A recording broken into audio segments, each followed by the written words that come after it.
జగిత్యాల జిల్లా ధర్మపురి గోదావరి నదీ తీరంలో మున్సిపల్ నూతన పాలక మండలి మన గోదావరి మన బాధ్యత కార్యక్రమం నిర్వహించారు. ఈ కార్యక్రమంలో మంత్రి అడ్లూరి లక్ష్మణ్ కుమార్ పాల్గొన్నారు. గోదావరి తీరంలో నూతన పాలక మండలి, స్వచ్ఛంద సంస్థలు, వివిధ పార్టీల నాయకులు శ్రమదానం చేసి పరిసరాలను శుభ్రం చేశారు. గోదావరి నదిని కాలుష్యరహితంగా చేయడమే తమ ప్రధాన లక్ష్యమని మంత్రి అడ్లూరి పేర్కొన్నారు. మా గోదావరి కాపాడుకోవాలి, మా పరిశుభ్రతగా ఉండాలి. ఇక్కడ వేలాది మంది భక్తులు వస్తుంటారు. అన్ని రాజకీయ పార్టీలకు జెండాలు పక్కన పెట్టుకొని మన ప్రాంతం అభివృద్ధి విషయంలో పట్ల ప్రభుత్వం తరఫున శాసనసభ్యుడిగా, ఈ ప్రాంత శాసనసభ్యుడిగా ముందుగా ప్రజల ఆశీర్వాదంతో శాసనసభ్యుడిగా ఎన్నికైనాను. మరి నా బాధ్యత కాబట్టి నూతనంగా ఎన్నుకోబడ్డ మున్సిపల్ కౌన్సిల్కి సంబంధించిన మా చెల్లకు, అదేవిధంగా వైస్ చైర్మన్కు, సభ్యులందరూ కూడా కోరడం జరిగింది. మున్సిపల్ కమిషనర్ ఇక్కడకు అన్ని రాజకీయ పార్టీలను స్వాగతించండి, అన్ని స్వచ్ఛంద సంస్థలను స్వాగతించండి.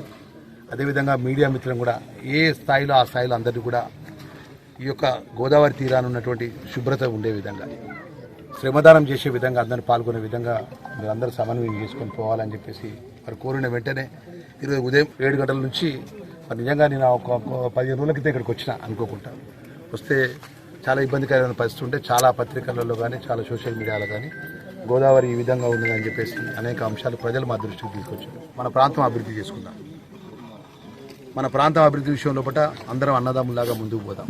మరి ఈ ప్రాంత శాసనసభ్యుడిగా ఏదైతే శుభ్రత ఈరోజు చేసినారో, అంత గొప్పగా చేసినారో, రేపటి నుంచి కూడా ఒక్కొక్కరు ఒక్కొక్క ఆర్గనైజేషన్, ఈరోజు మా మీడియా మిత్రులను మేము రిక్వెస్ట్ చేస్తున్నాం.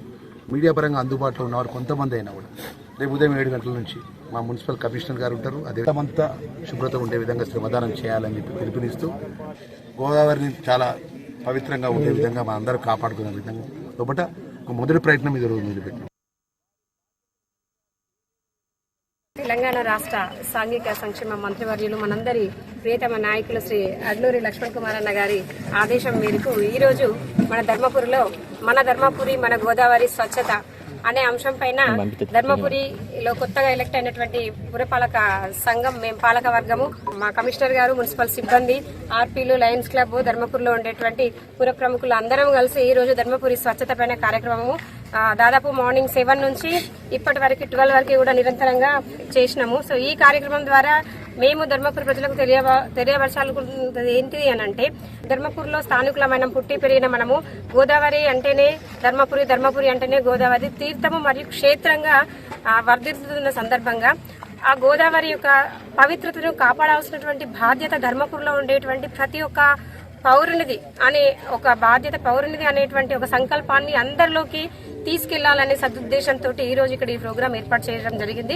దీనికి దాదాపు మీరు బిఫోర్ ఆఫ్టర్ ఒకసారి పరిశీలించినట్లయితే 100% మేము 100% హార్ట్ఫుల్ గా సక్సెస్ అయినామని చెప్పేసి సంతోషంగా చెప్పుకుంటున్నాము. ఇంకా దీంట్లో మేము గుర్తించిన మెయిన్ ప్రాబ్లం ఏంటంటే, ఇక్కడ మేము కలెక్టర్ గారితో స్పెషల్ గా ఒక 10 మందిని రప్పించినా, లేకపోతే మా మున్సిపల్ సిబ్బందిని ఇంకొక 10-20 మందిని వెచ్చించి చేసినా కూడా దాదాపు ఒక 10 రోజుల పాటు శ్రమిస్తే ఈ రకంగా అవుతుందేమో. అలా కాకుండా ఈ రోజు మేము ఒక 100 మంది, సుమారుగా 100 మందిని 10 రోజుల పనిని 3 గంటల్లో చేసినాం కాబట్టి, సో మేము ప్రత్యేకంగా చెప్పాల్సింది ఏంటంటే, అన్న లక్ష్మణ్ కుమార్ అన్న గారు అంటే తను ఇక్కడ పుట్టి పెరగకపోయినా కూడా ధర్మపురి అంటే ఆయనకున్నటువంటి ఒక ప్రత్యేకమైన అభిమానం కావచ్చు, నా ధర్మపురికి ఏదో ఒకటి చేయాలి అన్న ఒక సంకల్పం కావచ్చు, మా అందరికీ కూడా నిజంగా చాలా స్ఫూర్తి